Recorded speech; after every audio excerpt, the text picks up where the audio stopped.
Okay, welcome everybody to the February 27th Utility Committee meeting. We're getting started with Utility Committee packets. Okay, so at the last meeting, I know that Jay had asked, the ability to get packets in advance. Mm-hmm. And so this has been kind of the unofficial, utility committees changed quite a bit in the last 11 years. And so this is how I'd like to proceed. So I'm going to basically, hopefully get a yay or nay. If we have, one is, we never used to do advanced packets for any of the committees. It was a few years ago that then there was a request from the Whittletons that they start getting packets. And so Nick was able to comply because he has staff that does that. Public Works, we're generally generating this stuff last minute, like I said at the last meeting. So here's my promise to you, or here's how I want to proceed. When we have items on the agenda that truly need, that you're going to have to make a decision on, then I will get those packets out in advance. Or even if it's just portions of, if there's something that you really need to read and digest because we're going to ask for some sort of recommendation to do something, I will get those in advance. If the packets are just informational, which quite honestly, Utility Committee, once we got that, there was that body of work a few years ago when we were doing the whole treatment plant and all the agreements, and we were trying to figure out so that it was a uniform ownership with all the properties and doing those manual on adjustments and quitclaim deeds and then the operating agreement to create the entity. If we're doing something like that where definitely we need to get those out in advance. It seems like since we kind of really took that big bite out of the rhinoceros, why can I think, why am I spacing out on that word, rhinoceros? That it seems like Utility Committee lately has been just more informational updates. So my preference would be is if these are going to be more just we're updating you. I think I'd like to keep doing what we're doing. I can live with that. I think it may have been an expectation on my part, not understanding the committee structure here at the city as opposed to other meetings. So I was more concerned that if I was missing something or quite frankly, I don't like being behind the 8 ball. Oh yeah, absolutely. And so if it's like, hey, here we are, we're going to be bringing things up, discussing them, then I'm fine with that. I probably should have reached out to the committee chair and asked. Probably. But I'll learn that lesson. But one thing that's different now too is that we're in the middle of working on our projects. For years, all we did was talk about them, and we were planning, and now we are active. And so what's really changed, I think, with the committee is that we're getting updates on what's going on. Public Works is pretty swamped with the huge projects that we're in the middle of. And that is what has changed, because I remember many years we sat and talked about what we were going to be doing, and now we're doing them. Right. And everybody really has a huge workload. So, and you can see a lot of what we get are dealing with contracts, overages, and all of those changes, which are a little bit sensitive. You have to be careful about some of the things going out too early or whatever. So, I think that there's a balance. Yeah, and that's kind of what I'm suggesting is I'm fine. Just, that we'll, things that I guess, Thomas and I can definitely determine if this is like a new topic or if it's pretty heavy reading that we really need you to come up on speed, we'll get it to you in advance. Like the new zone. Yeah. Well, codes. I'm kind of, I hate to say living in the past, but one thing that was made clear to me was that the expectation about coming to meetings prepared as opposed to my predecessor. So I just, I always, so. Yeah, I guess the key thing is don't ever feel like, so if we, like in this packet, there's not going to be anything here that we're going to ask you to make any decision on. This is the introduction to the topic. Right. If there were a new topic and it was just, like if we have something new on here, like these House bills, So this is just an introduction. You Right. can go back and read it. We're not asking you to make a decision. Right. But take these home and read them and come up, post-meeting as opposed to pre-meeting. Right. So, And to your credit, Jay, Mm-hmm. you do look to get into the meat of everything, and Oh, I you do know want to that. be prepared. Yeah. So that is nice to have someone Well, I that know that, interested. and I'm not, yeah, but I'm just saying is it's, so. Yeah. I just wanna make so sure I know I'm this is carrying my weight. reactive, but I also Yeah, I'm know that fine. we're usually at the very 11th hour, we're trying to pull stuff together Sure. for the packet. And I don't want to, Nick created when he yielded to the request because he had staff to do it. Like Carrie's just, she's just taken over the thing, so she has the time to send out the request, put the packs together, get them out early. We don't have that. So it's great that he has that, but it's not the world we live in right now. So 720 is different than 216. So, okay, well, I appreciate your,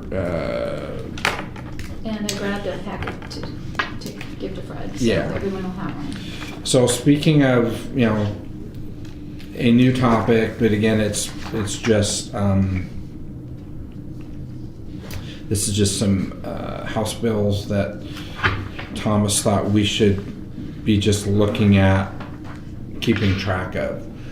So I guess Thomas, with that, I've got three. I've got 1680 House Bill, Senate Bill 5145, and Senate Bill 5657, and then you've got another general summary that you had that the WOOC put out. So I guess with that, Yeah, so I think that one of the things that we wanted to try to do, not to spend a ton of time on it or belabor it in any way, we want to be a little bit more aware of what's coming through the legislature as we plan, do future planning, and we're looking at whether it's projects or regulations. We just don't want to be headed down a path that could change, whether the change is good or bad. And so from time to time, I think we're going to bring to you guys some of the bills that we're looking at. In addition,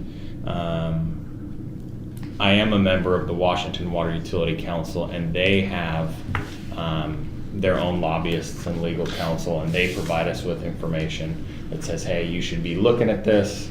So it's really informational. I don't know per se if any of these bills are going to get through. This is more a snapshot of, for the first time in a long time, we're starting to see some legislative push to fund public infrastructure, specifically water and sewer. There's talks about the Public Works Trust Fund being reestablished, which is exciting, and that's a tool that we had in our toolbox for a long time that was taken away, mainly because education was unfunded. and on that note, there's a chance that I'll be on the Public Works Board. Yes. When do you find out? Not for a while, but apparently, because I received some local support, I got like 10 out of 11 first place votes, so. Yeah, that's exciting. Yeah. So hopefully I'll be on that board, which helps get money forward. Yeah, for the Public So- Works Trust Fund, and So, and so we'll be bringing you these things periodically. There really wasn't anything in this first round of the legislature that was too controversial as it relates to regulations.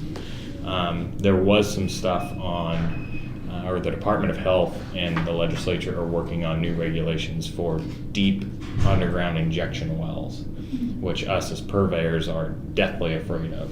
fracking. Well, there's a bill out there right now that's they think is going to go through that's going to ban all fracking in Washington State. That's Senate Bill 5145. which is awesome from a environmental and water resource perspective. But the underground injection wells are being pushed by ecology. They're being pushed by stormwater treatment to get stormwater back in the ground.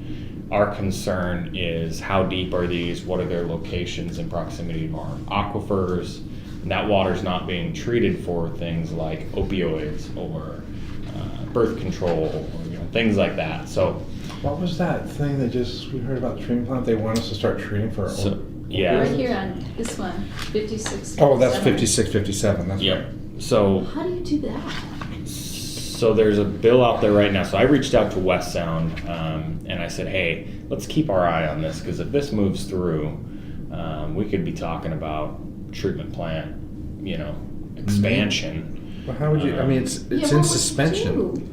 Well, I'm not a Chemist. opioid treatment chemist, but we want to know. I mean, any time things like this come out, they say, okay, we're going to craft this language, it's going to go into law, and then you've got X amount of years to prepare to comply.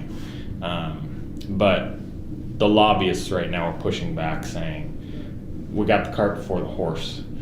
I think drinking water's done it very well over the years, where they say, hey, we recognize there's an issue, let's investigate and put some science behind this and let that inform the law. What the legislature's trying to do is have a law and then we react, and we don't want to be reactionary like that. We're not saying it's not a problem, we're saying we don't understand the problem. And we don't understand what that treatment would look like, and we don't understand what the effects are on, Sinclair in our case. So I think it'll get killed.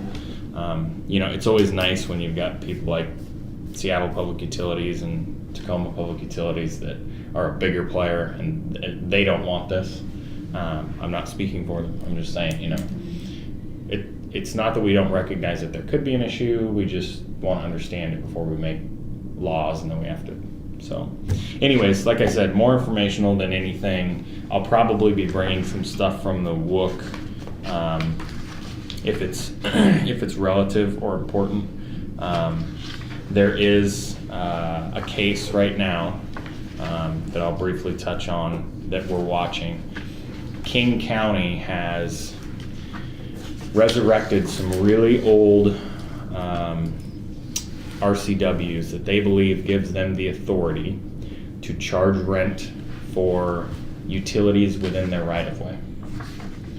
And so they are trying to impose through franchise agreements that anybody who's got a water main, a comm line, a fiber line, pay them rent to allow them to have that utility in their road. Now it's being challenged, and we have one of the nice things about being part of the WUC is that we've got all this legal counsel that the city doesn't have to pay for, which is really nice, and that's what these people do for a living. And so they're working on a briefing paper, and we'll see what happens. But if that case is upheld in Superior Court,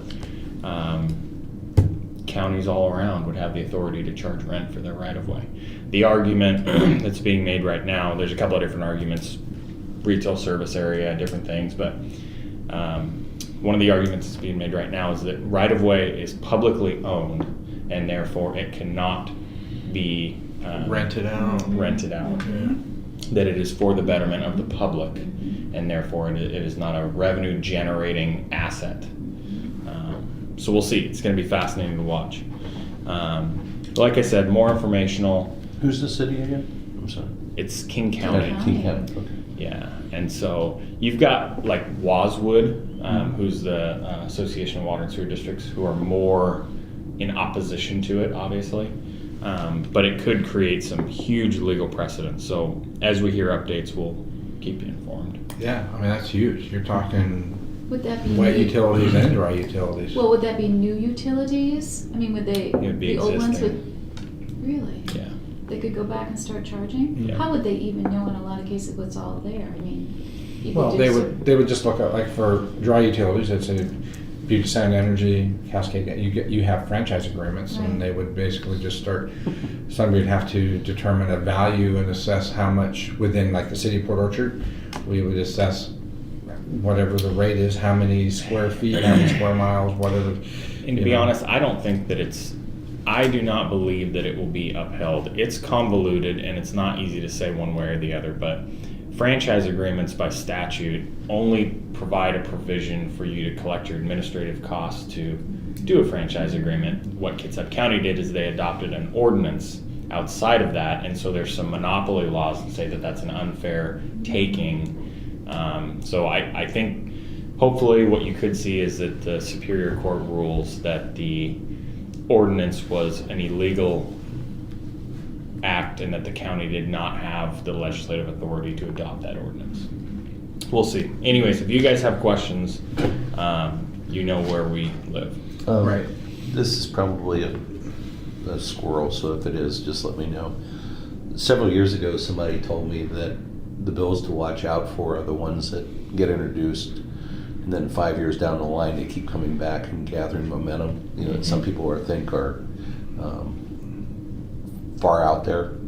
I was just curious. Besides this one, which sounds pretty far out there, is there anything else that that is that you would say is of concern? So you have an interesting. This is an interesting session. You have a lot of new legislative members, right? And so there's a lot of bills out there right now, and probably 2/3 of them got whacked on Friday. Right. But they're ideas that have already been out there, Okay. and these people just don't know that this has already been contemplated. The returning members of the legislature who were a part of the capital budget not being passed and the Hurston Foster decision are, what we're hearing is that they're tired and they don't want to deal with sensitive topics. So there really hasn't been anything monumentally controversial, at least from a water, sewer, storm perspective. Okay. So Thanks. we haven't seen anything that we're, besides the opioid treatment plant thing, we haven't seen anything that's too crazy, which is nice. Okay. Thanks. Now, one thing that I remember, I think it was when I went down, it was either Brianna or Derek. First time I went down to Olympia, we spoke for the Senate Transportation Committee on the SR 166 issue.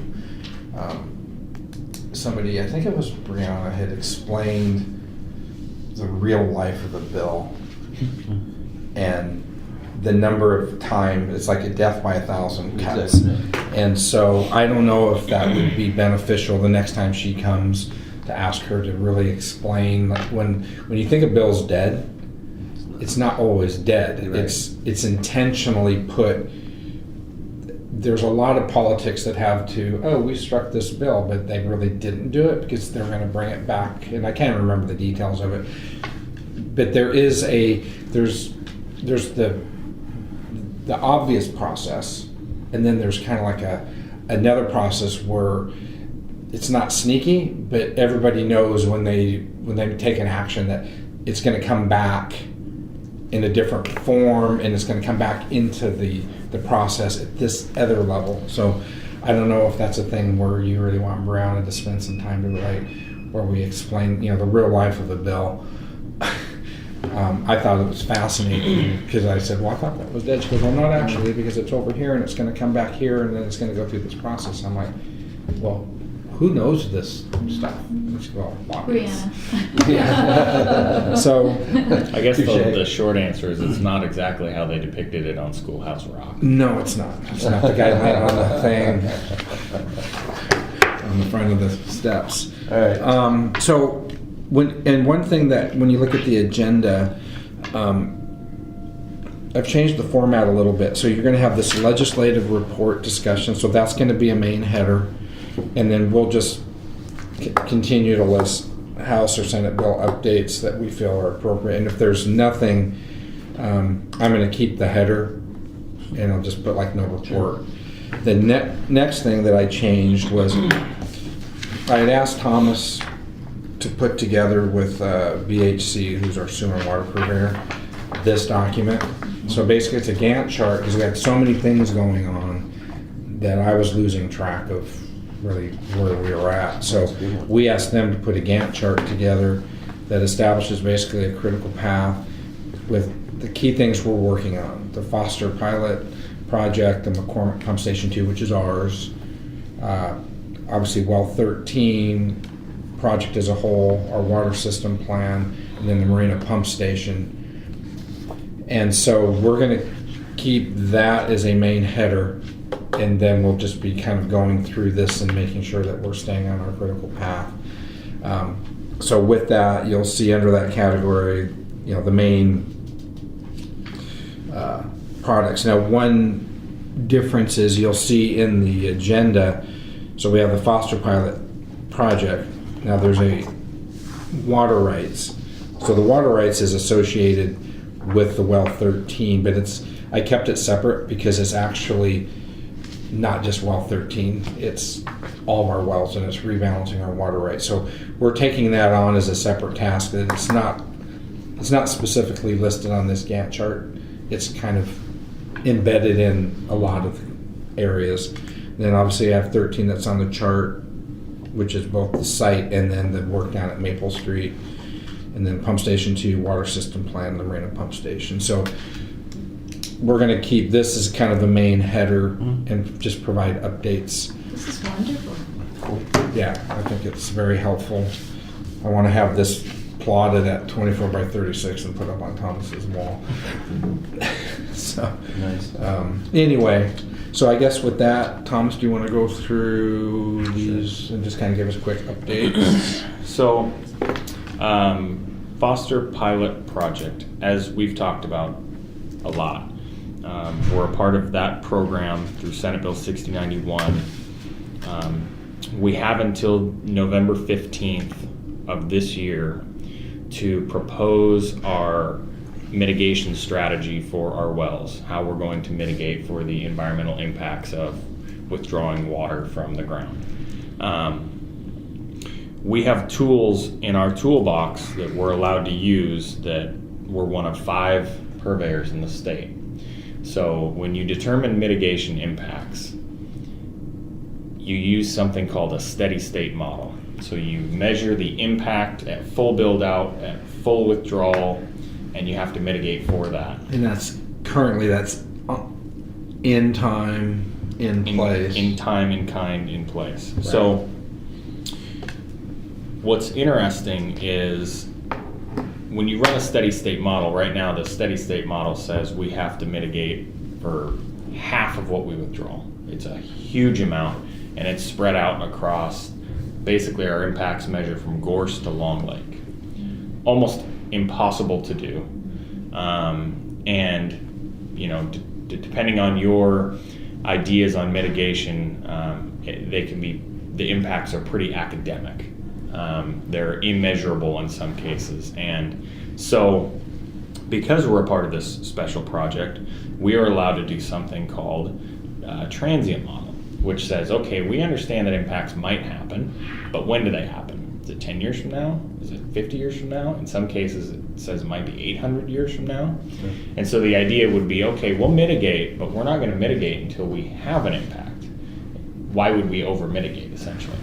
So you guys just approved a contract for Robinson Noble, and one of the components in that was for the transient modeling effort. Mm-hmm. If you look at the second page behind this Gantt chart, what you'll see here is sort of a combination of mitigation, records of examination, and water rights evaluation. This is our work plan just to get our water rights in order by November 15th.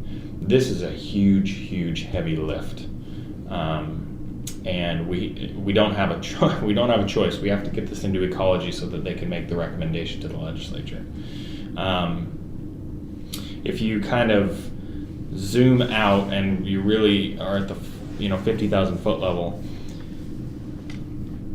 we have completed step 1 of 4 in kind of this holistic approach to the city's water right situation.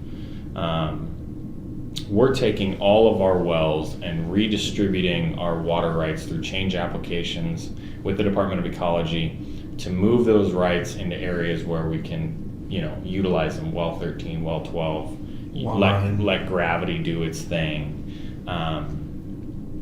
And like I said, we've completed step 1. The contract that you guys approved with Robinson Noble will get us, we will get through steps 2 and step 3. The final step number 4, you don't get until you've put the full amount of water to beneficial use. So it won't happen for years and years and years. But step 3 is really when you've kind of arrived. That's when you have a certificated right. And I think that we're going to be able to get there. And the nice thing is that if this goes as planned, and if we can pull this off, the city will not have to do anything with water rights for decades. We wanted to take this moment in time, especially while we're a part of this pilot, to comprehensively, I don't want to say fix problems, but to set the city up in a way that we won't have to go through this very long, very expensive process. Right now, we're projecting our water rights and allocated amount out to, I believe, 2067. Wow. And we've been working on water rights. I think we first brought on Thomas Poores in 2014, 2013. That was 20. It was the end of 2015. Okay, 2015. So we actively knew that given the well 10, 13 project, well 9, well 5, 1, 2, and 3, 7, that 11, now 12. We knew that once we finally had actual source production values, that we needed to transfer water rights as we are decommissioning others, like 1, 2, and 3, 5, 7, these old artesian wells. So as we're decommissioning the artesian wells, and then we're basically certifying and putting to beneficial use the deep aquifers, which 11, which was the well field out at McCormick, we've drilled that into the deep aquifer. We've not connected it yet, but it's drilled. We've got obviously 12 will be in the deep aquifer, and then 13 is in the deep aquifer. That's the city's future, water for centuries. And then so, even though this kind of historically is just a very small moment in time, it's a very critical moment in time, because we're going to really rebalance everything. We found out yesterday at well 9 that it's producing at a better rate than we ever thought it would, as opposed to well 10, which wasn't producing. And so whatever water rights we had there, we're just like, no, we're going to put them to 9, because that new pump system is delivering, and the source is providing at a much higher rate. So we'll allocate more, and correct me if I'm wrong, as we balance this. We say, no, we're gonna shift more to 9, because we can get more out of 9. And traditional water rights are very prescriptive. They're very locked in on a location. We're trying to give ourselves flexibility in the future so we can shift resources, rest wells and pump other wells, do some really cool things. And I think it's important to note that as difficult and drawn out and expensive as this process is, we get this done and we are no longer spending $500,000 plus on water a year to Bremerton. So over time, the amount of money that it will take to get this work done will pale in comparison to what we've historically paid for purchased water and what we will pay in the future. So, moving on, well number 13, the site is almost cleared. So it's been cleared of all trees and vegetation. They had to dig out sort of we call it the forest duff, and get down to some better soil. They're bringing in rock right now, and we're preparing for the driller to be on site in about a month and a half, 2 months. So that would be April? Yeah, May. middle of April. Which will be exciting. Schneider Drilling has that contract. They're a very good well driller, one of only a few on the West Coast that can drill something like this.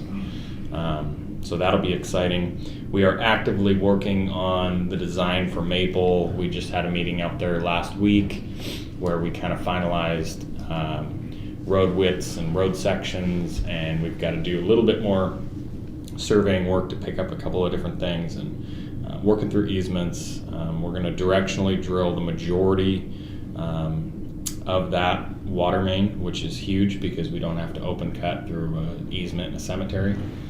Nobody wants to do that. By doing the I don't even want to go there. By doing the directional drilling, we're actually going to be able to eliminate the soldier pile wall that was going to have to go in, which is a cost savings to the city. So that's great. The next part, it's also gonna, working with the owner of the property, because the city had vacated that right of way, and there was a misunderstanding on that. Even though it was vacated, we maintained an easement right, and So obviously when we were meeting with the property owner of the cemetery, there was a lot of consternation about us having a heavy equipment, Sure. digging through that 15-foot strip. This is gonna be literally, it's like what we're doing down here for the Rockwell Park. We're directionally boring under 16, or Puget Sound Energy is Patelco. So we'll be able to directional dig, and it'll be no disturbance. And the nice thing, and when in the inception of this project, when Mark had applied to the Department of Health, one of the big concerns and why we had to purchase that house on Maple and do the things we were doing is we wanted to get off the edge of that ravine. Because if there's ever an earthquake, that water main, which is a huge main for the city, would be in jeopardy. So the project initially had shifted that water main over, but from a constructability standpoint, you can only go so deep. Well, the deeper you go, the more secure that main will be. As we directionally drill it, we're going to be between 15 and 20 feet deep. So that main's going to be really secure going through there. But we're still gonna, we're still moving the road over. And I think we're gonna try to open that site up as much as we can to provide not just the well 6 kind of facility and what we need for the well 13 project. But I think we're gonna try to maybe get some room that we could put some sort of a metal building to stage a sanding truck or something. We're trying to use it as a public works facility on the east side of town as well. It's still going to be a pretty small site, but we're definitely taking advantage of any area. And that's why we bought the house, so we can take that hill down and open it up for us. So the next part, then the PRVs, Yep. pressure reducing valves. That's kind of tied to the water system plan. We're finalizing our model, which tells us pressures and fire flow and all this other stuff. But we're using that model to determine the PRV locations. I just had a meeting a week and a half ago to go over where those could sit. And that's so that the city's, basically with well 13, we're going to be a top-down city, and especially with well 12 as well. Where historically, because of our shoreline development, artesian, we've always been a bottom-up, and we're flipping it. Yeah, well, yes. For the first time, we're going to have true flexibility and redundancy because we have the Melcher pump station, which can pump up. Now we're going to have PRVs that allow it to flow down. So from a water quality perspective, we will be able to exchange water in a way that we've never been able to do, which reduces stagnation. It lowers the amount of chlorine that's being kind of eaten up because that water's stagnant. So we'll be able to move that water around in different ways, and you'll see an increase in water quality. And we'll get to water quality. So the pressure reducing valves allow us to, because we've got the 260, the 390, the 580, and the 660. Those are our pressure zones. P equals gamma H, pressure equals the specific weight of water times the height, the head. Ron will know that. And so you've got these pressure zones that obviously if we were providing water from well 13 down to your house, if we just provided a pipe, your hot water heater would blow through your roof because it would be 287 psi. I'd like to see that one. So you have I wouldn't. so from the top down, we're trying to maintain. I mean, to me, the ideal pressure, even though it says you can have 30 at a meter, that's way too low. I think to me, 65 psi is ideal for operating things in your house. For a garden hose, it doesn't just trickle out and it doesn't affect your plumbing, but you have a nice robust shower. And what is that? What figure did you say? About 50's good. I like 60. I got 60 set at my house. That's awesome because I got a well with a variable speed pump. But the state allows 30. That's the minimum. If you got 30 psi at your meter, you're taking a shower and it's kind of dribbling on you. What does a sprinkler system need? The flow throughs, 30 for a house. For fire? Yeah, there's other variables in it. Mm. Yeah, it's it takes a higher value, and that's why some houses would have to do like a booster pump or some sort of a pump in their garage as opposed to just a normal flow through, because the area may not have very good pressure or flow. But I don't know what the minimum number is. I'm not sure. The Office of Drinking Water's Water System Design Manual says 30 psi minimum. You can drop to 20 psi in a fire event. That's the But residual. that's a temporary. And then American Water Works Association recommends 60 psi as the optimal, you know. Yeah. And yeah, Mark's right. 60 to 65 that's where you want to be if you can. You know, we have challenges. We are, you know, if you drive, you go through the Lake Chelan area, you know, it's flat. You see, you know, these reservoirs that are elevated, and they don't have to deal with, you know, the issues that we have. It's the same reason why we're lift station rich, because we have all these hills and we're, you know, pumping it up and gravitating it down, and so, you know, we have to deal with those just like everybody else on the Kitsap Peninsula. But And it's affected by usage. So if everybody's using their water all at one time, doesn't that affect that? it Or can. not so I mean, much? Not you so know, if you much. look at a reservoir, the amount of water that a reservoir actually has Live. operationally Yeah. is relatively small. In a lot of cases, you're talking feet. Because you have to have that head pressure, which is what drives the pressure at your house. So, yeah, if a reservoir is drained beyond its operational storage, you can see swings in pressure. It takes a lot. I mean, Yeah. it takes what, 2.34 2.38 pounds to raise water a foot. So, you know, the converse is it's going to take quite a bit of operational storage loss to reduce pressure. And that's why when you guys drive through George and you see the big George water tank, it's on stilts, and then the tank's up here. You can't have that stagnant water down below, but they've got it up at the elevation where they set that little bubble that's sitting there is establishing their pressure for that area, and operating, like I said, in that tank that's elevated, only that top portion is the operational portion. Don't they have these big stirring type things that they put in some of the tanks to keep that water going? Yeah, and right now we don't have any. They're called tank mixing devices, or the way that you design the interior fill. So that it swirls. Okay.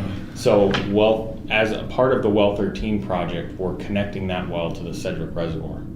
The Sedgwick Reservoir, when we put the line in, will actually go through the side of the reservoir, probably 4 feet high, through the side of the reservoir, and then come up and 90, and it's going to have valves that are angled. So when that well kicks on, it's going to stir that water. Which will be really great. We do have in our future plans, we do have some ideas about putting tank mixing valves, such as one of the leading valves is a solar bee. So at our Van Zee reservoir, we have 2 million gallons of water. We'd like to see a solar bee installed there. It's not in our comprehensive plan right now, mainly because we don't have any capacity for more. But I would anticipate that in our next comprehensive plan, you'll see some reservoir mixing. Some retrofitting. Yeah. Interesting. So, McCormick Pump Station 2, we're anticipating seeing a 60% design pretty soon. I'm meeting with BHC in about a week to go over some of the stuff with them. In your packet, you've got a 30%. Where there's a little red box there where we're moving a control building. It's just a little cheaper from a constructability standpoint. But this is going to be a really nice facility. And I think that it's going to mitigate for some of the challenges that we have out there. And I'm excited for that to come to fruition. That's going to be a really good station. One of the benefits of a station like this, from a control standpoint, and with the McCormick Lift Station 1 project that the developer is constructing, is we're gonna have the ability for those systems and the marina to communicate to each other differently than they ever have. So they're going to be able to say, if the marina says, hey, I just dropped a pump, so my pumping capacity is reduced, it's gonna tell Lift Station 1, hey, I need you to slow down. Lift Station 1 is gonna tell Lift Station 2, don't pump until you hit high level. So what we're gonna do through, there's a couple of different ways that you mitigate for events. One is you build in additional storage. It's incredibly expensive. So you build what makes sense. To get 15 more minutes sometimes can cost you $100,000. So you build what you can down below, but then you create what I'm calling these smart lift stations that can say slow down or stop. There's physical overrides. If lift station 2 gets to a critical point and it has to pump, then it's going to start pumping. Lift Station 1 is going to be smart enough to know, okay, I know I can only send 700 gallons a minute here, and I've got 1,200 gallons a minute going in here, so it's going to do what it can. And the final piece of it is, through this, we're going to be able to predict failure. We know that having an overflow at Lift Station 2 is worse than having an overflow at Lift Station 1. Having an overflow at Lift Station 1 is better than having an overflow at the marina, so we can control where the overflow happens to Could reduce hackers it. get in and create havoc with Could smart hackers? We keep our SCADA system completely off any Off-grid. network server. So you can't access the SCADA system unless you have, I think it's a 3-step process. You have to have a VPN, you have to go through the SCADA portal, and you have to have a password.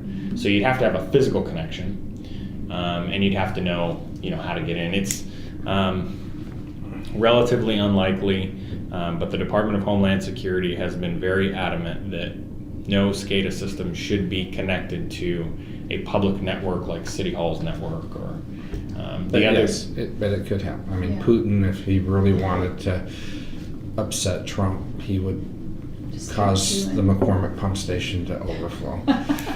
The nice thing is, we keep our SCADA system internal to the Public Works Department, and we have the resources within the Public Works Department to fix most anything without having to contact someone else. If there was a major problem, we would have to bring in our integrator, TSI, but there's not going to be a situation where we've got to call up the city's IT department in the middle of the night. We've got guys that work, that they're very good. We actively send them to trainings.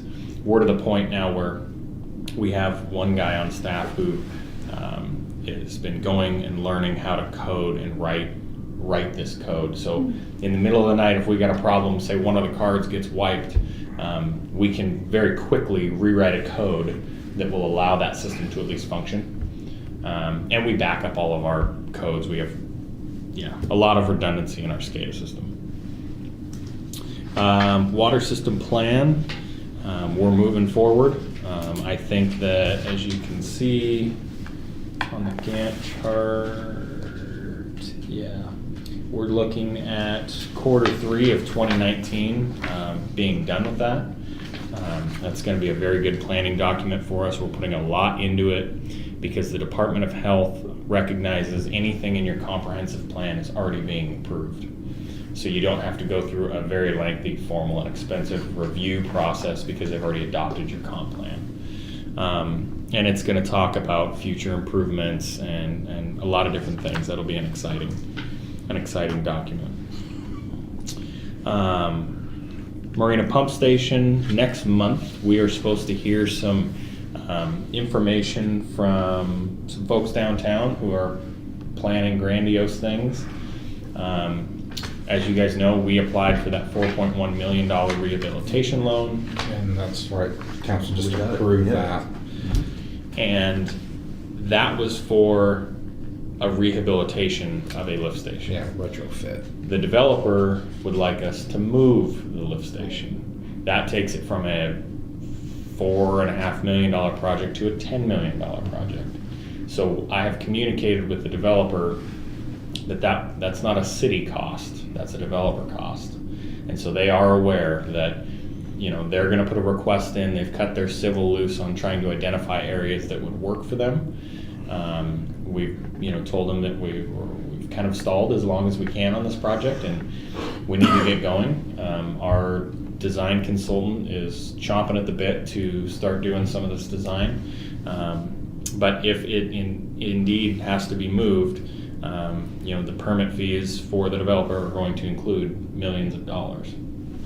And I did get clarification from the mayor that now that this is approved, because like I said, we were balancing, well, the loan wasn't approved yet, and Noah said, you know, he put some money that we could kind of start working on things, but we knew that we were going to get to this point where we can't wait any longer, and so the direction I have gotten from the mayor is if this entity doesn't perform, we're going to move ahead with our retrofit, $4.5 million retrofit project. We cannot wait. And that's just, you know, and if they work something out, then they're going to have to quickly make those changes on their own nickel and make things work. But right now, my direction, and I don't know if I told you this yet, my direction is that we're moving ahead with RH2 for the retrofit in the area, whether we slide things over into Frederick right away or whatever, but we're working on this site. The relocation isn't going to happen unless this other entity really starts to How perform. much of a relocation would it be? We could be talking about moving it substantially. I mean, it'll still be in the general area, but it could move, like Mark said, to Frederick. It could move to, it could Lot be 4 or Lot 2, I mean. yeah, it could be an underground facility. The developer, I think, realizes, and they should realize, that if we move forward with the project that we have, and then they want it moved, they're going to be on the hook for a $10 million lift station. If they want it moved and we agree that we'll design it and then it gets moved, it's only going to cost them $5 million. So it behooves them to figure out if they really need that space or not. But it's tied in with what the presentation was last night. That's what I was just going to ask. Okay, so it's They- part of the community development Yes, that kits out. presentation on Yeah. that, which could be down the road. Right, so that's our issue, is do we wait until we know whether they're gonna get that funding or not, and we just can't. I just keep reading about all the fines going into Sinclair, and I just go, yeah, we can't wait. No, we have to get moving on And it. when we met with the developer a month and a half ago, that's what we told them. Is we said, hey, we're hitting a critical point. And he said, well, give me till the middle of March to figure out where, you know, what our site plans look like. And so we anticipate that next month we're gonna hear something, and it'll be okay, let's go here, or nope, we're going here. Yeah, it's gonna be a go, no go. When do they get, I know they talked about it last night, but they won't even know about the award of funding by the middle of next March, middle of the month. You know, whether they got That the meeting addition. that meeting's March 21st, I think. Yeah, so, okay. I was just I'm talking sure out that loud. they're gonna have to internally know whether or not Yeah. they feel like they can commit to the city. Yeah. You know. I think with as much as they have proposed, that if $5 million were to kill that project, then they shouldn't have been playing with that much to begin with. Right. Okay. So, All right. Okay, well, 9. So on the water quality retrofit side, the construction is basically, I'd say, substantially complete. We're kind of in startup mode here in March. So I'll just say startup is March 2019. Going through calibrating, operating, getting our O&M manual put together, getting staff up, learning how to operate. So when do you think, if we can work out some issues on getting certain things done, when do we think that is actually going to be operational and online? April? Yeah. Maybe end of March. Okay, we'll just say that we should be having water coming through that system, and I know I mentioned it earlier, but I heard pretty good news because when we had the other well line project, when we had those pumps on, they were supposed to have hit 600 GPM with two of the three pumps running, and then the pumps were only supposed to be running at like a 75% efficiency to get there. When we actually got it going, it took all three pumps running at like 92% to get us up to 598 GPM. It was really disappointing. We had issues with a lot of finger pointing on the pump design, and so what we got yesterday was we had two pumps running and we were over 626, and we were only about like 80% or something. So I was like, yes, that's where we want to be on the pump curve. So from that standpoint alone, on the pumping, where we wanted to be, the source was keeping up, the well pump in the source. Now obviously this has got to calibrate through the treatment, the ATEC treatment, but I was pretty excited to hear at least that side of it. That and the new chlorination system that's in there, that old, not old, that poorly designed chlorination system that was in there would run like 22 hours a day, which is Ridiculous. So we were able to take that system, we're going to install that at another location that needs a new chlorination system, smaller. That's the Chlortec. Yep, and that'll work great for that facility. Those cells are only 2 years old. The new system that we have is State of the art. yeah, it's nice. So And then on the Arizona missions, right now Brandy's going through Barracuda. She's trying to find some emails. Sharon just put a little bit of pressure in the clerk's office that we need this. I really don't think there's going to be much that's going to come out of that, though. I think there's not going to be enough. I mean, to me, it's pretty obvious that there was an error, but or an omission, but to take that to a jury or a judge, I don't think it's. And that was the design part of it. The flocculation system, right? Yeah, the whole treatment through flocculation, potassium permanganate removal. So, yeah. Thank you. That was the short version of it. Yeah. McCormick Pump Station 1. They're submitted a revision. unofficially, so McCormick, so they have an approval letter, the plans have been stamped, there's nothing stopping the developer from going out and constructing what was designed. They have reached out and asked if they could shift some vaults around, and we're looking at it. I marked up a plan set and sent it back to the developer, and I said, well, if you want to do that, you're going to have to do A, B, C, and D. How quickly they can turn those plans around. They're evaluating it. Ultimately, as long as there's some shoring components and nothing substantially changes, I don't think that we're opposing the differences. Operationally, it might actually make things easier.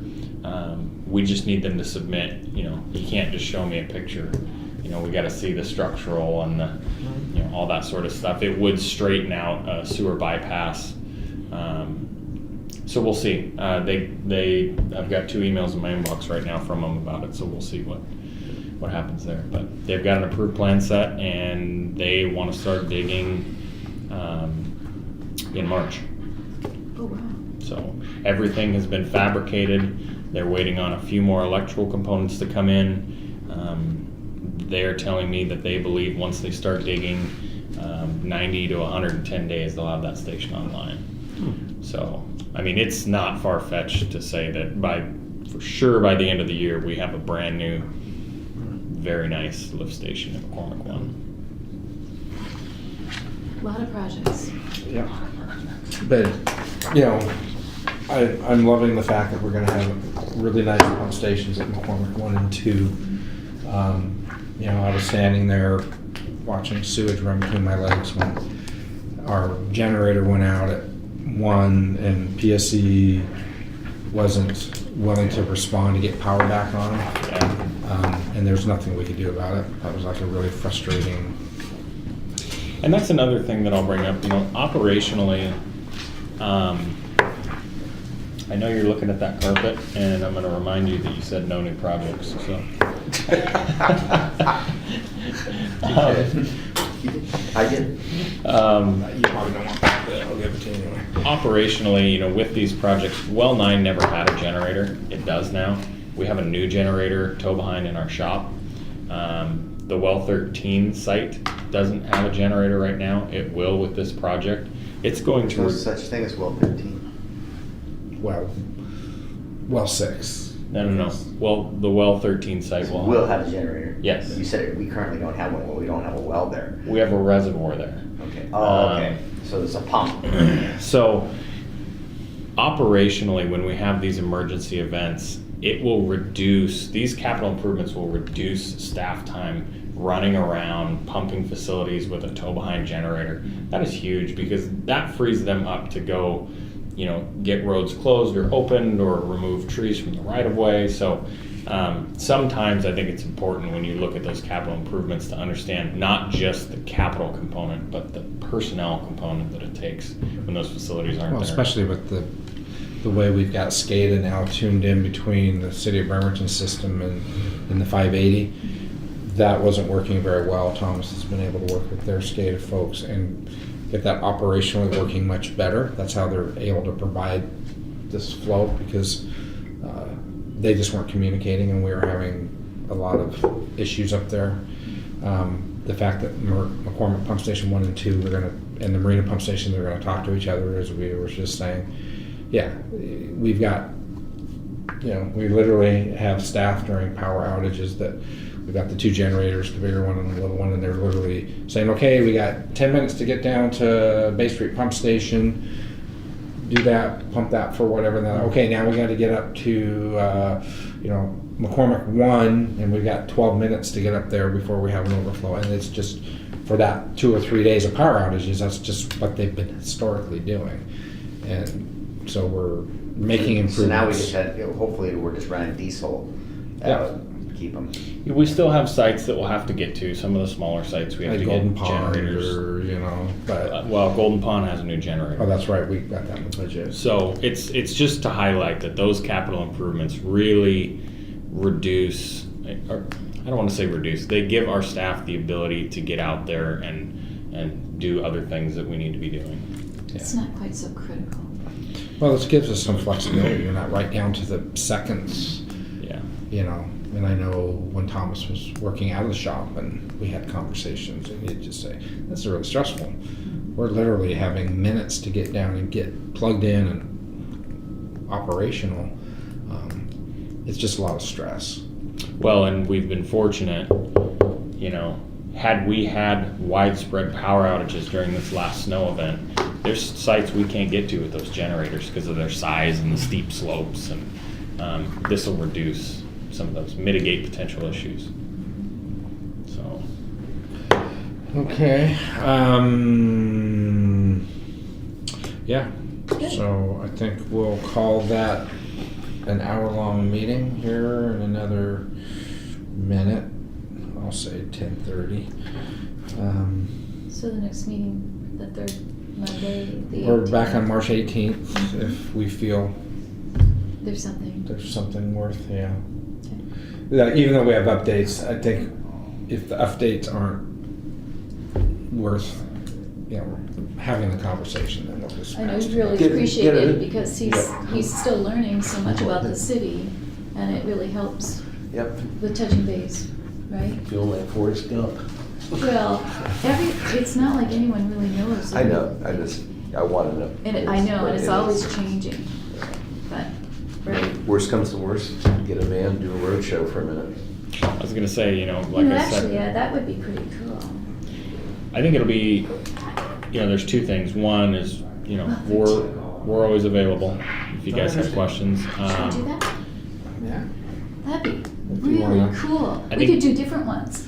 First the, I think it'd be, you could combine them. Let's get well 9 online, mhm. and then we could do like a well 9, well 13. And Or- peak at 12. McCormick Pump You know, I Station know it sounds 1. really stupid, but, you know, I'm a concrete learner. I gotta put my hand on it. Right. You know, so, you know, maps and discussions, and I got generalities, but Right. once I put my hand on it. Well, there's it's there. nothing saying that we can't do one meeting where we take No, I'm everybody just to all throwing it the. as an offer, just to. We just drive say, around. You know, if we, even if it's like, you know, we don't have enough, let's just, you know, get a van and go in a car and just, you know, If- hit some if- sites for an hour, that's all. Yeah, if staff can afford the time. Right. get Well, we back could what do water systems one day, That'd be fun. main I'd love that. But- source and storage. So you could, To see. just so you know. We should get them up there when they're drilling. If you've not seen a well being drilled, No. it's, I saw part of 10. yeah. Yeah, so you can do, yeah, we can, but, you know, so we've got, I mean, just what we did down here, we still have to deal with that one free-flowing, and put that into that dog feeding system or whatever we were gonna do. I guess that's got enough, the correction active. Well, are we done with our meeting now? Oh, yeah. Yeah, so we're adjourned. then. We're good. So I have a quick question.